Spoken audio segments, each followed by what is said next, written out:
I have a recurring dream. I'm buried deep in the soil. Green shoots push through my still breathing body. I'm stifled, impaled by these fine flourishing stems. My frame is their conduit to the light.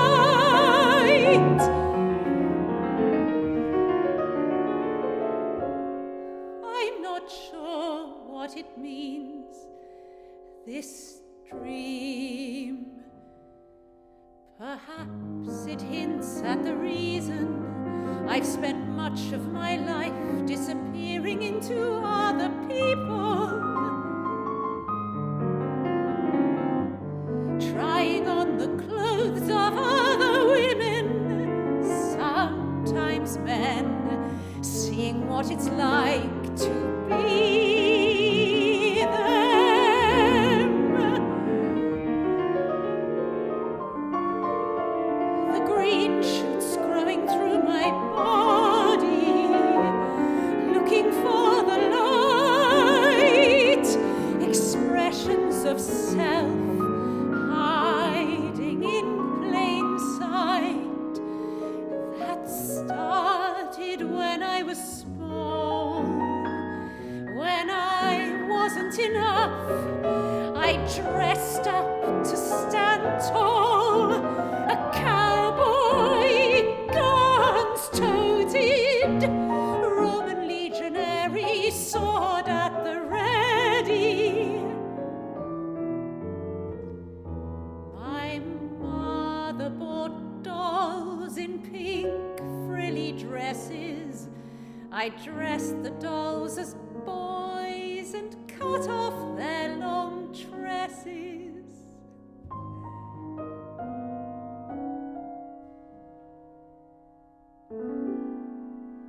This is very personal, isn't it? But it's harder these days putting myself into other people's shoes. In the past, I might have used specific lives I've admired, been inspired by to share common ground. Now I fret, is this appropriation if we're not from the same nation or a distant relation?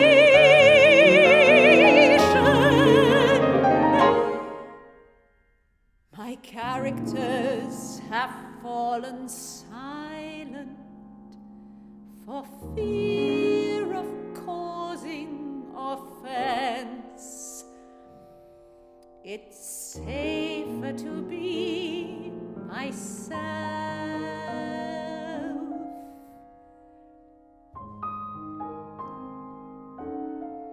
because no one can tell me I don't have the right to cite myself.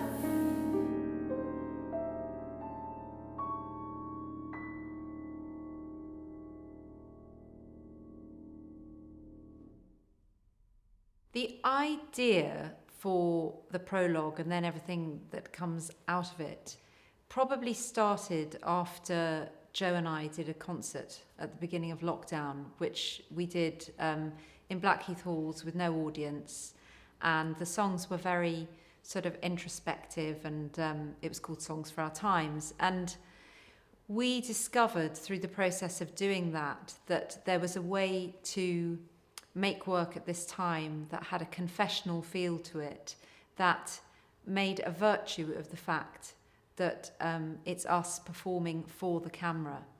And we started to think about taking that idea a little bit further. We've always explored hidden lives and marginalised voices, but we've never really explored our own.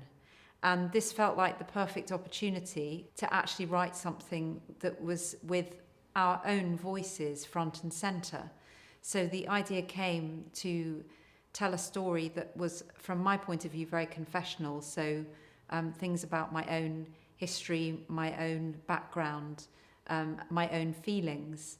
I have never worked in film before until lockdown, and I'd never wanted to particularly, but I felt the need to keep expressing, to keep performing in some way, and I didn't know if it would work or not to do it like this, and I felt that it felt good to me, and yes, it paved the way for thinking about what else we could do with film that had a reason to be film. And for me, it has a reason to be film if it's a sort of one-to-one confessional, which, let's face it, so much of our culture is at the moment. But it's not usually voices like ours that are heard in that. It's, you know, it's popular TV or pop songs.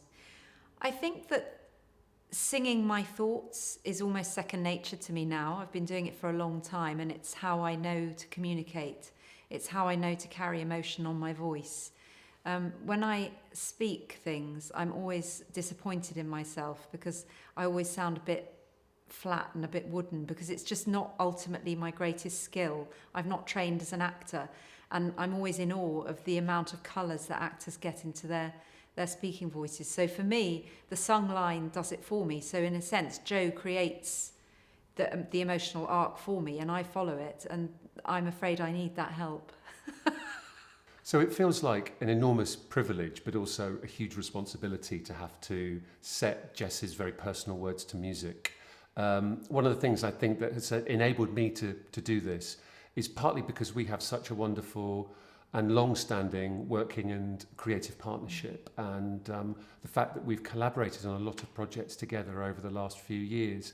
And I think what's lovely is that it's come at a time where we were looking to develop beyond the kind of work that we were already doing, so work that explored the lives of forgotten voices from history, works that looked at kind of social issues, gender, sexuality and so forth, and the issues were sort of becoming more personal, I suppose.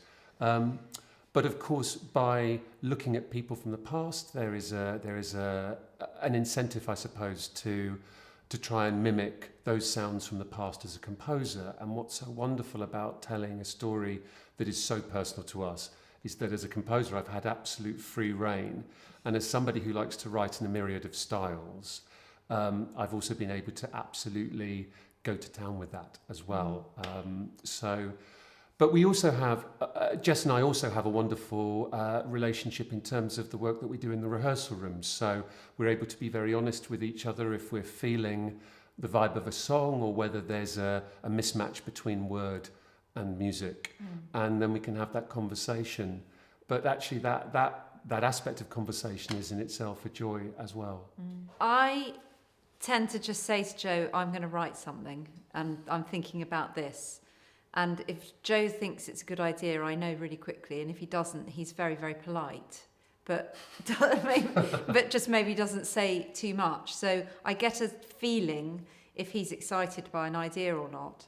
And then I'll start to write something. And then I just send it to him and I just see what comes back. And I always know with Joe, really, because if he's excited by an idea, he won't be able to help himself. He'll just start to play with the idea and think about it and talk about it. And if it's not speaking to him, he'll probably just leave it. Yes, by spending so much time on stage together, we're very well acquainted with each other's performing styles. And writing for Jess, who's such an expressive and such a kind of emotionally honest performer anyway, it means that there are certain kind of parts of her voice I would naturally be drawn to when trying to express a particular thought or a particular sentiment.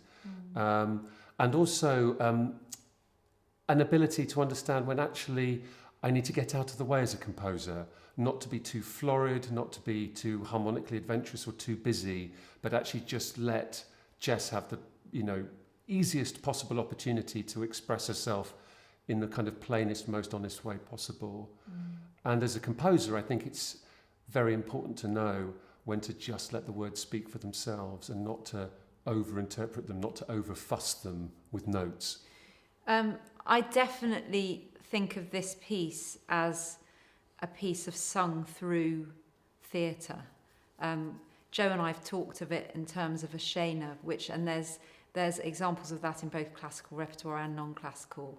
I know Joe said Bernstein coined the phrase, and I think of things like Britten's Phaedra. Obviously, this is nothing like that, but I love the idea of that sort of through composed scene with lots of different shifts and colours. And my words can't do that on their own, but give them to Joe and he can make that happen. So that's the beauty, I think, of our collaboration here. But I definitely see it as a piece of theatre, but a kind of interior theatre rather than a pushed out performative type of theatre.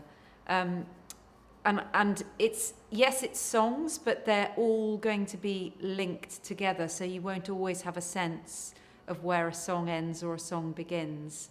I think that's fair to say, isn't it? I think it is fair to say, and the fact is that wherever there is music that's playing when Jess isn't singing, the inspiration behind that is because there's a change of thought in the text, or there's a moment that needs just a little bit of space before the next series of thoughts are uttered. So yes, in this, there should be a theatre in the way that the music and the text interact with one another, and our experience, I think, of performing on stage has really given us a lot of insight into when one needs to let a moment breathe, and when actually a little bit of music is very, very helpful to take us from one place of the story to the next. And I think that's part of the excitement. Music is a very, very theatrical, constantly shifting medium, and that marriage of words, you can take something that is essentially abstract and really bring it to life with in support of the story. I think I started off in solo performance when I started writing my own theatre shows, because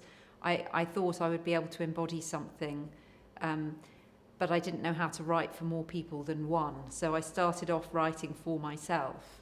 And I guess this is another extension of that, because I was writing essentially solo plays with songs, and now with Joe moving into this idea of the sung through piece. So that's a kind of that's a development of what we do together.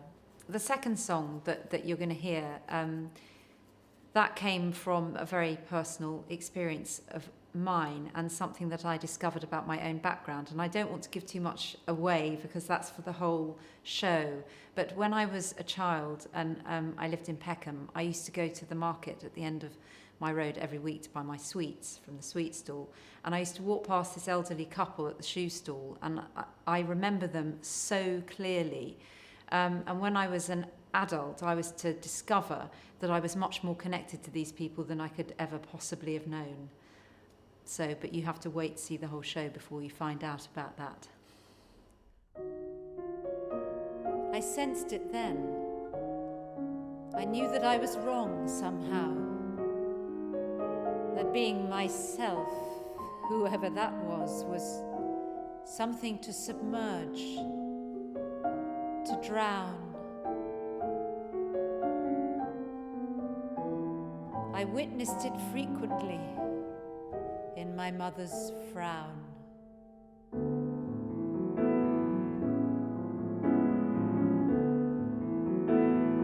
At the end of my road, there's a covered market.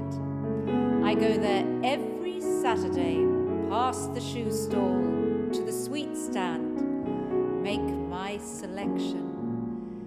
Back past the shoes in the other direction.